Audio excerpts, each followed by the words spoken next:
Shalom Bapak Ibu, Saudara-saudari yang terkasih di dalam Tuhan Yesus Kristus.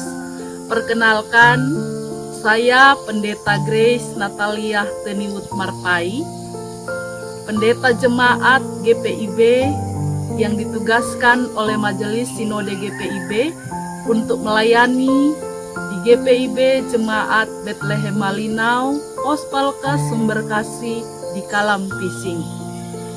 Pada saat ini perkenankan kami untuk melakukan penggalangan dana dalam rangka pembangunan gedung gereja yang baru. Oleh karena gedung gereja yang lama telah lama dan struktur bangunannya telah aus akibat seringnya terjadi bencana banjir. Dan daya tampung umat tidak maksimal lagi dalam peribadahan. Apabila Bapak Ibu, Saudara-saudari berkenan untuk membantu, dapat ditransfer di rekening yang tertera di bawah ini. Terima kasih, Tuhan Yesus memberkati.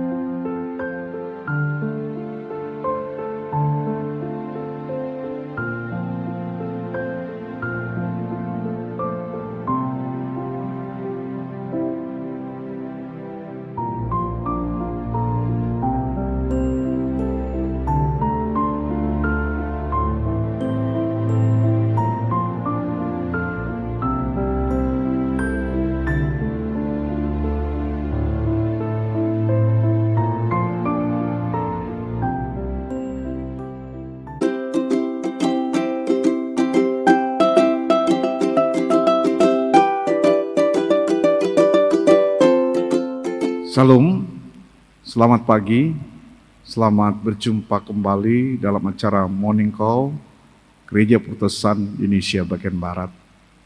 Saya Pendeta Maksar Skapo, KMJ GPIB Kasih Karunia Medan. Baiklah, sebelum kita mendengarkan sebagian firman Tuhan di pagi hari ini, kita bersatu di dalam doa. Kita berdoa. Bapa di dalam Yesus Kristus yang adalah Tuhan Juru Selamat kami yang hidup, kami mengucap syukur Tuhan untuk hari baru yang Tuhan karuniakan bagi kami anak-anak-Mu. Kami percaya Tuhan itu karena kasih dan cinta Tuhan mengawali langkah kehidupan kami di hari yang baru ini. Tuhan, kami boleh mengawalinya bersama dengan Tuhan. Kami boleh bersama Bapa di surga berjalan dengan firman-Mu yang adalah Tuhan sendiri. Namun Tuhan, layakkan kami untuk bergaul akrab dengan kekudusan firman-Mu yang adalah pedoman dan suluh bagi langkah hidup kami. Dan diberikan kami kemampuan untuk dapat mengerti firman Tuhan yang akan kami dengar. Bapa di surga, bersabdalah bagi kami saat ini juga, karena kami anak-anak-Mu siap sedia untuk mendengarkannya. Di dalam Yesus Kristus yang adalah Tuhan Juru Selamat kami yang hidup, kami mohon tuntunan Roh Kudus-Mu. Amin.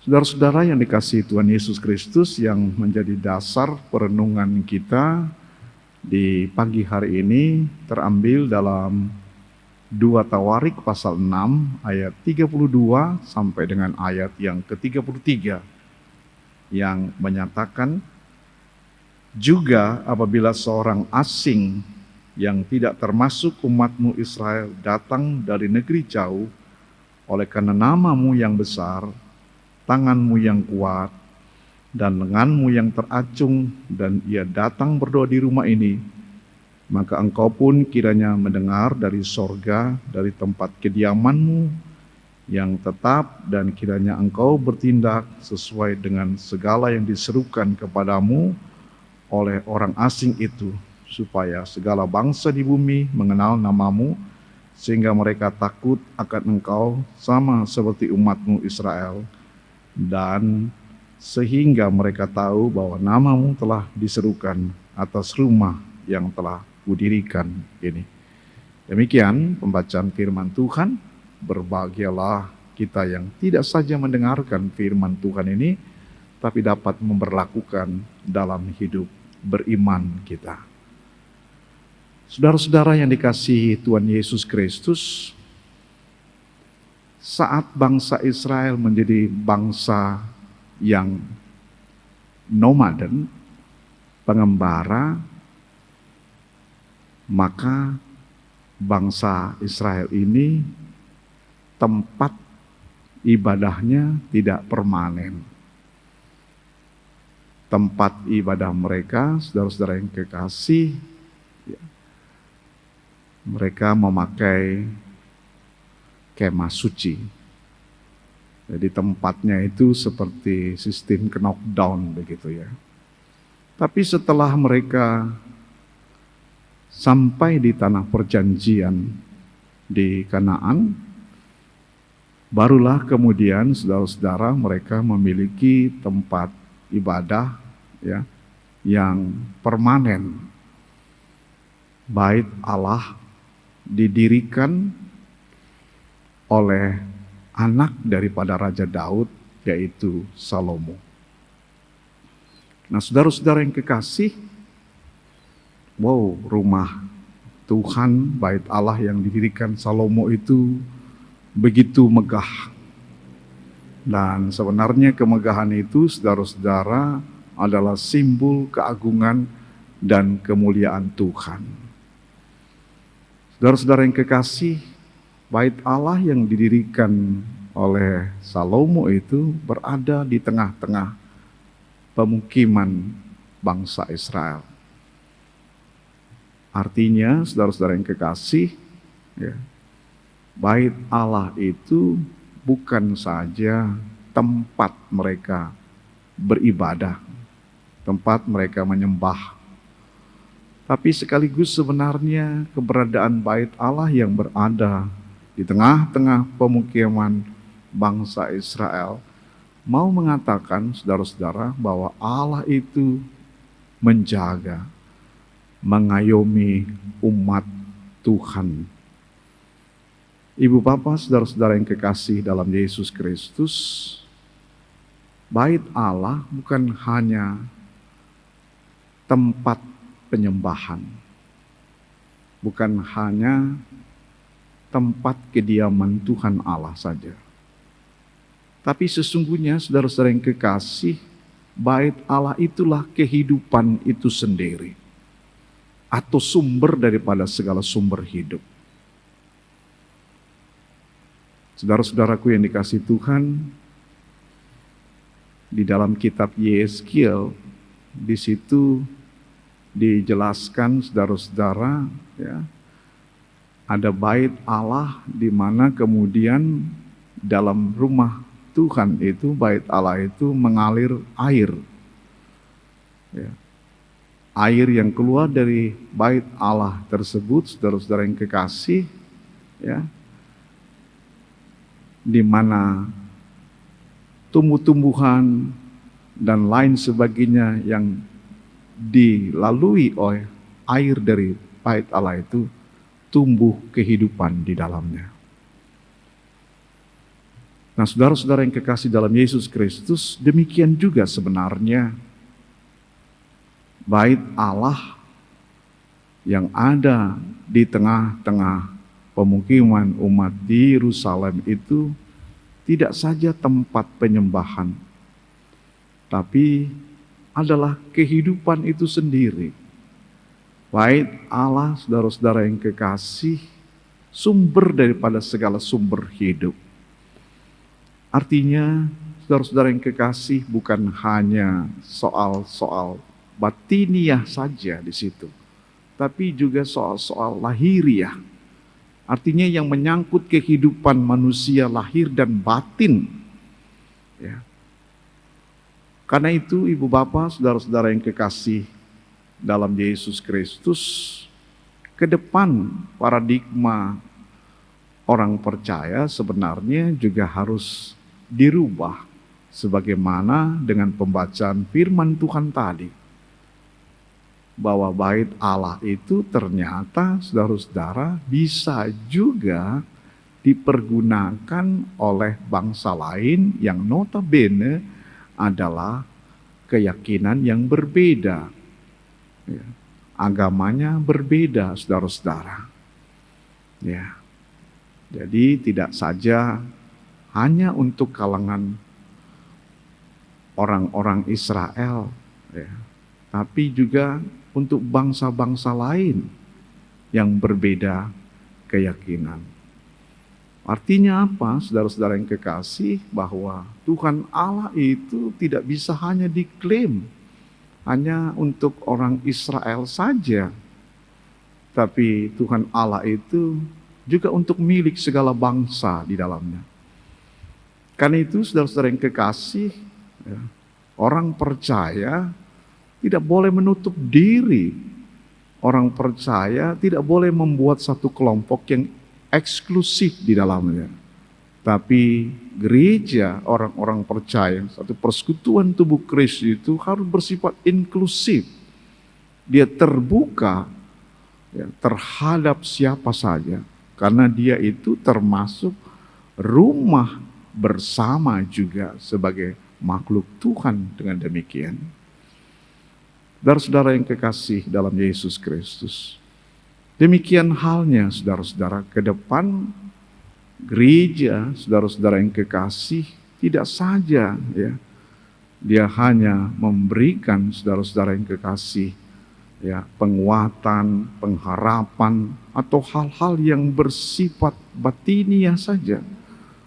Sebagaimana bait Allah di Yerusalem, saudara-saudara yang kekasih, mereka juga saudara-saudara merasakan kehadiran bait Allah itu juga untuk hal-hal yang bersifat lahiriah bagi hidup dan kehidupan mereka di dalamnya.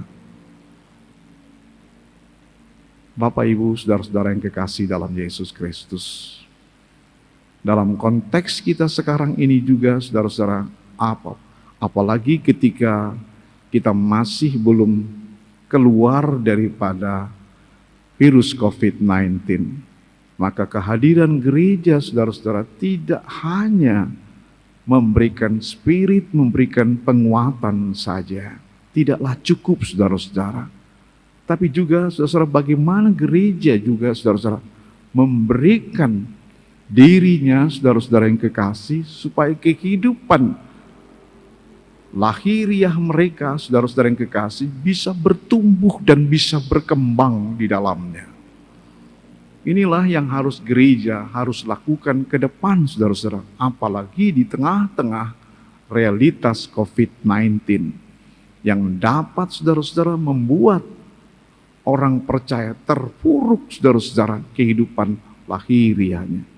Padahal tadi kita mendengarkan saudara-saudara bahwa di zaman Raja Salomo itu, kehadiran bait Allah itulah kehidupan itu sendiri.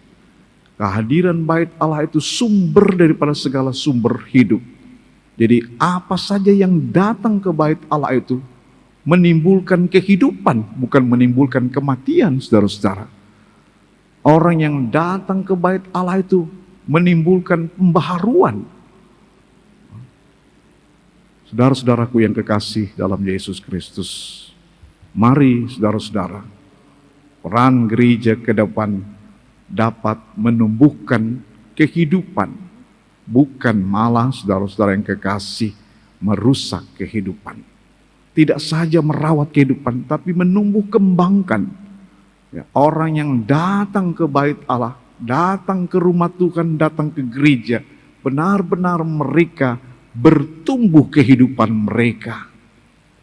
Sehingga dengan demikian saudara-saudara yang kekasih, gereja benar-benar menjadi sumber daripada segala sumber hidup di dalamnya.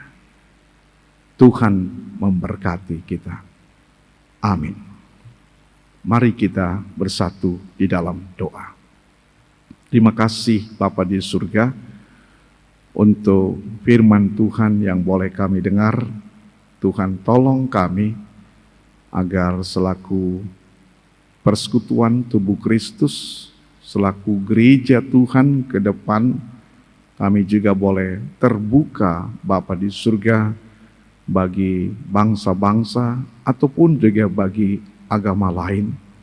Untuk itu Bapa di surga, biarlah Tuhan memberkati bahwa anak-anak Tuhan boleh terbuka, boleh tidak hanya bergaul di antara sesama bangsanya, sesama agamanya saja, tapi juga untuk kelompok-kelompok yang lain yang berbeda dengan gereja.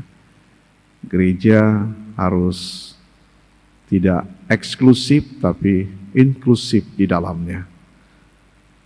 Kami menyerahkan dalam tangan Tuhan, Bapa di surga, biarlah gereja benar-benar merubah paradigmanya, sebab gereja ternyata juga adalah rumah bersama sebagai satu makhluk ciptaan Tuhan yang paling mulia di dalamnya.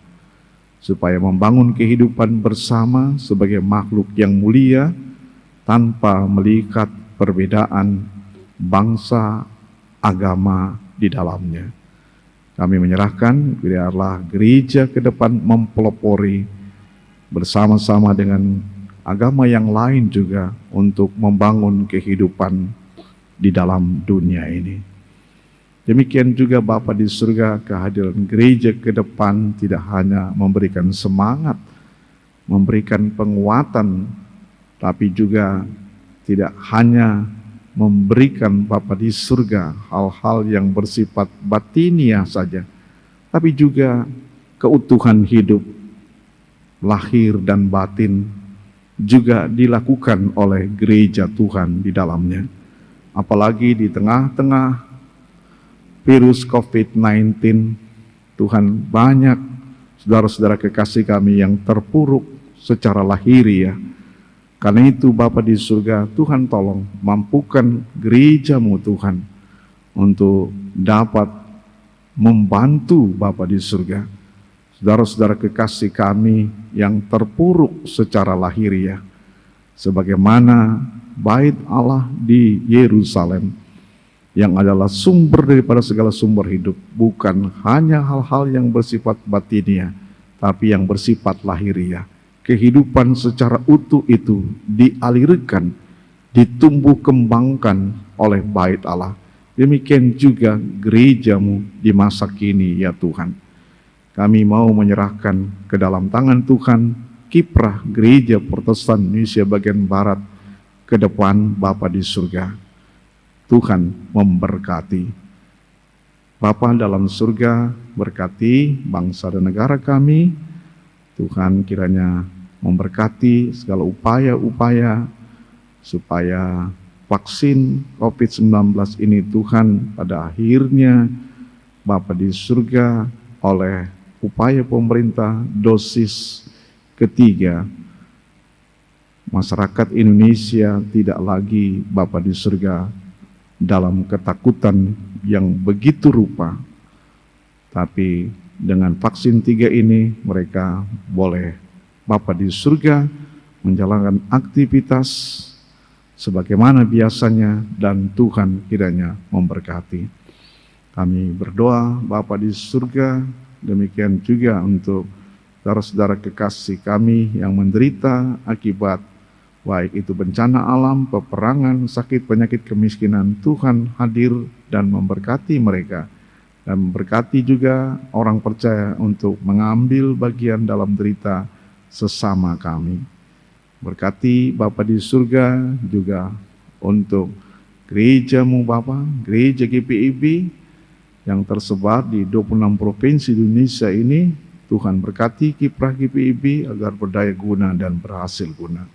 Akhirnya Tuhan, anak yatim piatu janda, duda Tuhan memberkati dalam perjuangan hidup mereka. Terima kasih Bapa, sempurnakan doa kami, karena kami mengalaskan doa ini Bapa, hanya dalam Yesus Kristus Tuhan dan Juru Selamat kami naikkan doa ini. Amin. Bapak Ibu, saudara-saudara yang kekasih dalam Yesus Kristus, demikian acara Morning Call Gereja Putusan di pagi hari ini. Shalom.